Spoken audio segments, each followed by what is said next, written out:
Welcome back to the channel, guys. So today we've got a BMW 5 Series behind me, which has been passed on by one of our subscribers, somebody that watches the channel anyway.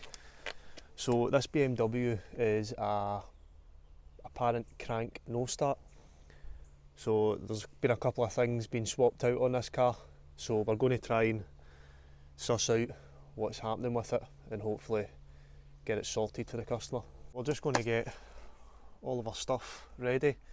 We've also got the TOPDON T120, which we're going to put up to this car. Obviously, when working on these cars with the ignition and that on, you need a good battery maintainer.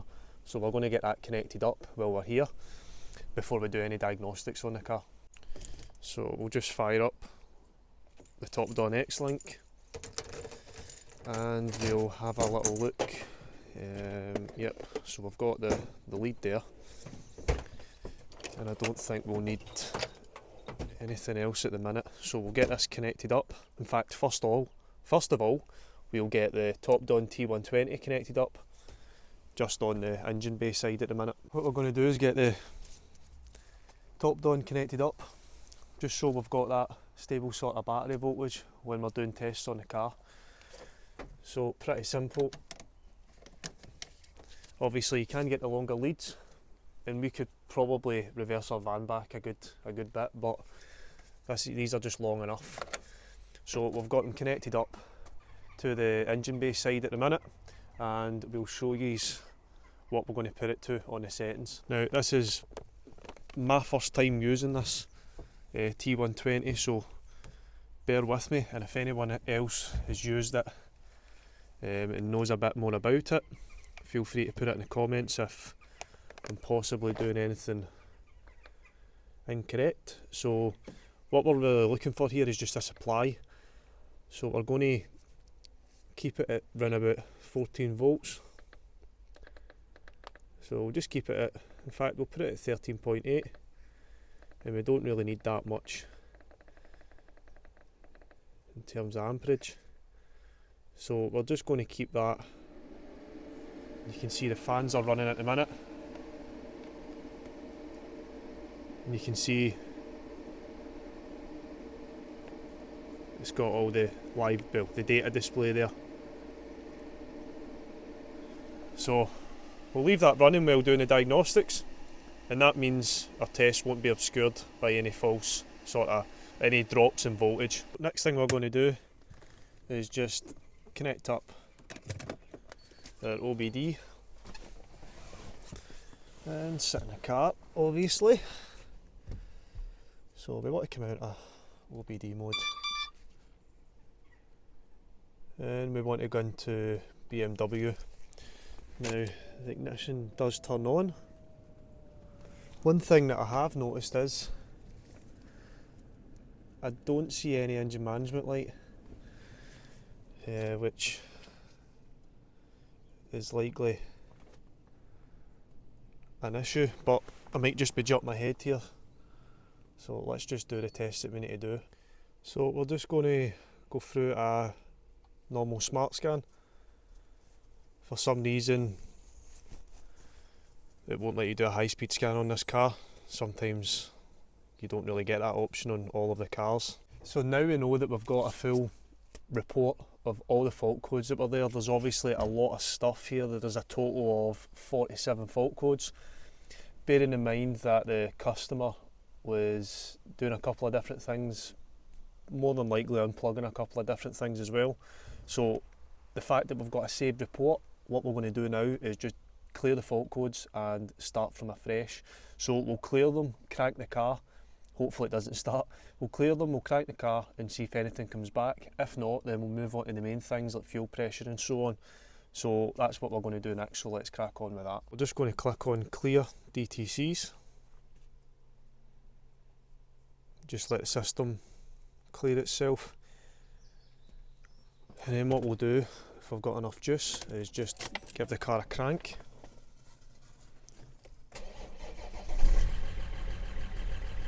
Oh, you're joking me.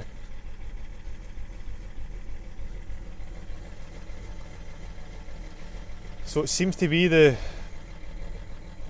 fault, that's a nightmare. Currently isn't happening. We might leave it running for a bit and see if it becomes a crank no start again. So we've had the car running now for quite a bit. We've turned it off, started it up, and it's started up off the button every single time. Now, why is this bad? Is because obviously we're here to diagnose a crank no start. It's now turned into intermittent crank no start, which is even worse. But there is some things we can do. We've done a full system scan again. There isn't any fault codes that would cause a crank no start. There's fault codes with a couple of the glow plugs and that are needing done. There's a temperature sensor fault, but the car's been mapped, so that's irrelevant to this issue. However, we can visually inspect things that we've had before on these sort of models, so that's what we're going to do. And we've also got a footwell module issue to sort, because the indicators on the front and the indicators on the back are not working. They're so they're flashing fast, but there's no light output, so we're going to see there's a connection fault coming up on the scan tool. Not too sure what one it is, but I know if someone's been in checking the fuses in these, sometimes they can put one of the fuses in the wrong slot, which can cause that. But we'll test that anyway while we're here, since we've travelled out here probably about half an hour, so we really need to sort of cover our time and do something. So we're going to do a full visual of the things that we've had before on these cars and see if there's anything obvious, so we'll do that. So just while we've been doing a little bit of a visual inspection on the car, you can see we've got quite a significant diesel leak. Don't know if you'll see that drip there, but there's a diesel leak coming for this car, but that's nothing to do with what we're experiencing. It's just something that we're going to make the customer aware of. So the faults that we've got in the ECM, we've got all our glow plugs basically is flagging up as faulty. We have got the light module, terminal 30B, so 9C88, terminal 30B connection faulty. We will diagnose that while we're here as well, since the car is starting at the moment. We've got ultrasonic sensors, customer's not bothered about that. Supply relay, resistance for the airbag, we're not here to do that. So the faults that we're going to deal with is if we turn the ignition on, you can see indicators right there, and the indicator right there is flashing fast. So we're going to see if we can get this fault done quickly, and hopefully by the time we come back it will return back to a crank no start, but I very much doubt it. But we'll go to the usual suspects on these. Crank no start, you're wanting to look at the fuel pump control module. Unfortunately, if it was a crank no start condition, we could have went into live data and seen what the fuel pressure was, but that's not going to be the case, unfortunately. So as you can see, we've stripped a couple of panels off here just to get access into the light module. Now on this light module we had a terminal something fault, I can't remember, but that indicates a missing power supply. So what I've done is I've just took the plug out, and on these two pins right here you should have power supplies.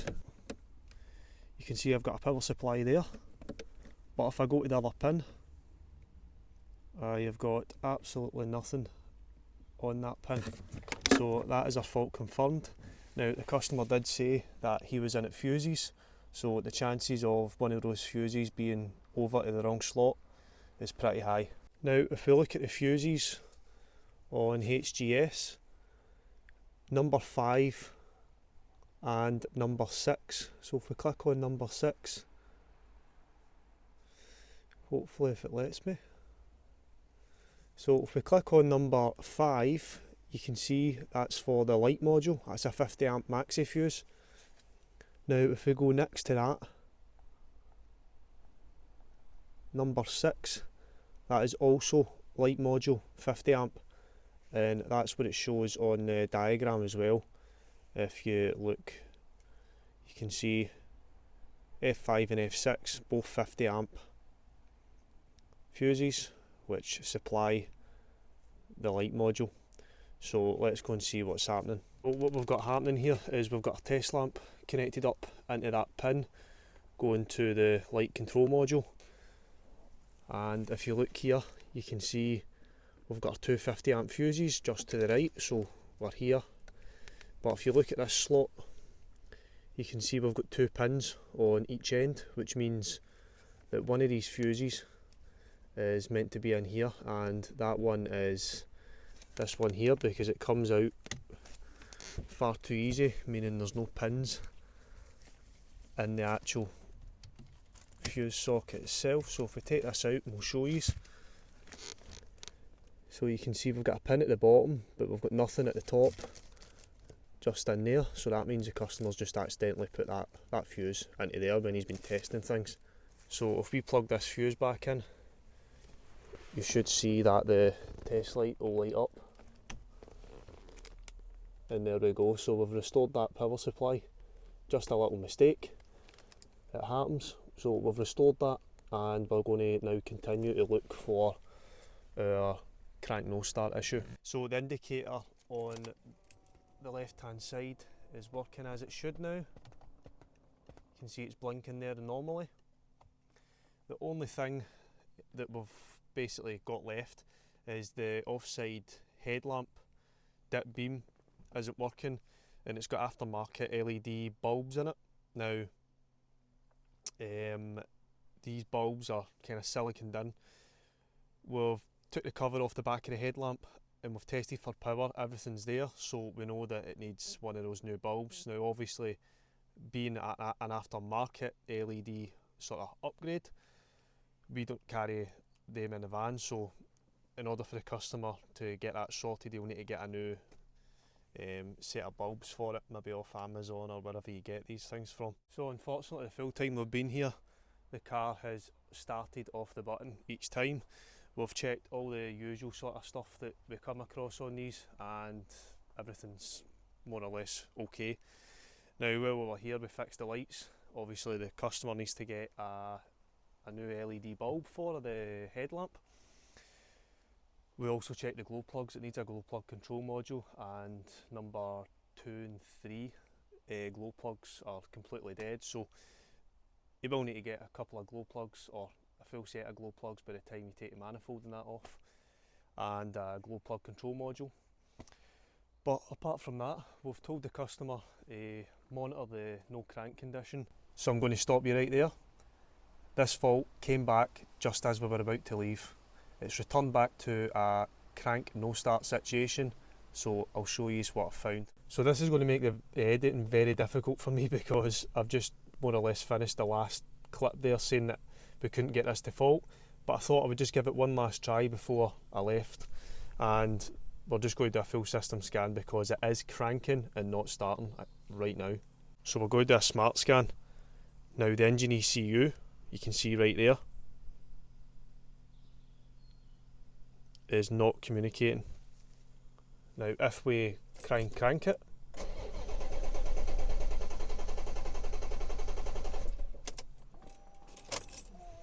you can see we are not firing up.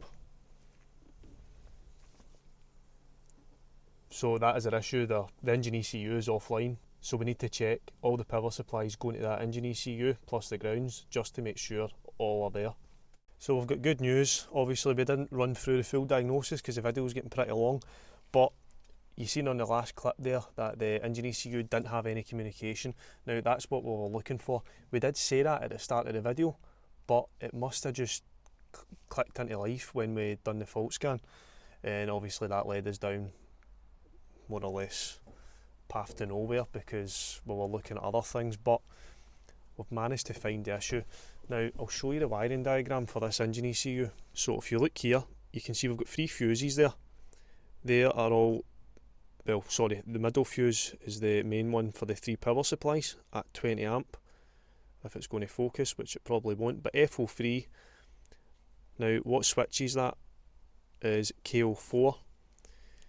So we went to KO4, which is this relay here, and as soon as we removed that, or as soon as we tried to remove that, the engine ECU, we heard it click into life. So we decided to take apart the actual relay itself, and I'll show you what I found. Right there, you can see that sort of charred area. That's been making and breaking a contact. So when we first came out and it did start, and then obviously we've let it cool down or whatever we've done, went back to try it, and the intermittent crank, or the no crank condition, has came back. When I say no crank condition, I mean a crank no start. So you might not be able to see it very well on camera, but that has just been making and breaking contact right there. And just before I go, I'll just show you that the car is now starting up perfectly fine. You can see what engine management light is came back to life.